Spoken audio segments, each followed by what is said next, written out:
কুরবানির ঈদের আসল আনন্দটাই লুকিয়ে থাকে সবার সাথে মিলেমিশে তাজা মাংসের চমৎকার সব পদ খাওয়ার মধ্যে। উৎসবের এই দিনগুলোতে ঘরে ঘরে যে মাংস রান্না হয় তা কেবল আমাদের জিভের স্বাদই মেটায় না, বরং এটি আমাদের শরীরের জন্য এক বিশাল শক্তির উৎস। কুরবানির তাজা মাংসে থাকে উচ্চমানের প্রোটিন, যা আমাদের শরীরের ক্ষয় পূরণ করতে আরও নতুন পেশি তৈরি করতে দারুণ ভূমিকা রাখে। বিশেষ করে যারা সারা বছর হাড় ভাঙা খাটুনি খাটেন, ক্রীড়াবিদ কিংবা যারা নিয়মিত কঠিন পরিশ্রম করেন, অতিরিক্ত ঘামের কারণে তাদের শরীর থেকে প্রচুর জিঙ্ক বের হয়ে যায়। এই ঘাটতি পূরণে কুরবানির মাংসের জুড়ি মেলা ভার, কারণ এই মাংসের জিঙ্ক আমাদের শরীর খুব দ্রুত শুষে নিতে পারে।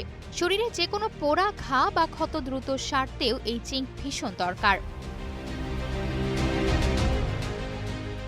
শুধু কি তাই, এই মাংসের ভেতরে থাকা প্রচুর পরিমাণ আয়রন বা লৌহ আমাদের শরীরের রক্ত স্বল্পতা দূর করতে ম্যাজিকের মতো কাজ করে। গাছের সবজি থেকে আমরা যে আয়রন পাই, তার চেয়ে মাংসের আয়রন আমাদের শরীর অনেক সহজে গ্রহণ করতে পারে। পাশাপাশি এর ফসফরাস আর ক্যালসিয়াম আমাদের হাড় ও দাঁতকে ভেতর থেকে মজবুত রাখে। আবার যারা নিরামিষ খান, তাদের শরীরে সাধারণত জিঙ্ক ও ভিটামিন B12 এর বড় ঘাটতি থাকে, যা মাংস খেলে খুব দ্রুতই পূরণ হয়ে যায়। অনেকে ভাবেন মাংস মানেই ওজন বৃদ্ধি, কিন্তু সত্যিটা হলো চর্বিহীন কচি মাংসের ক্যালোরির পরিমাণ বেশ কম থাকে। তাই কুরবানির কাঁচা মাংস কাটার সময় যদি আমরা ওপরের দৃশ্যমান সাদা চর্বিগুলো কেটে ফেলে দিতে পারি, তবে সেই মাংস শরীরের জন্য অনেক বেশি স্বাস্থ্যকর হয়ে ওঠে।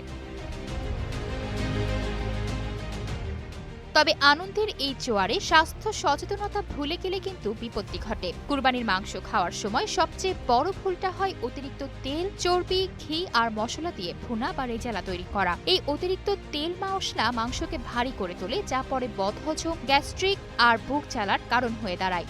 মাংসের আসল পুষ্টি ও স্বাদ বজায় রাখার গোপন রহস্য হলো অল্প তাপে ঢেকে ধীমে আঁচে রান্না করা।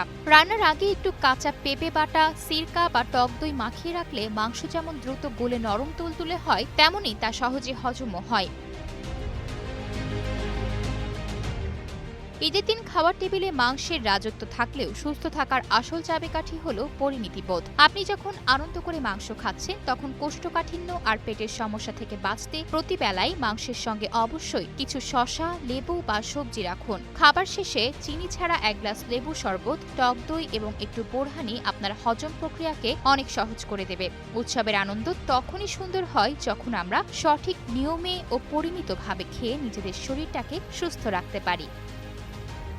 আয়শা অর্থী, নিউজ ডেস্ক, গ্লোবাল টেলিভিশন।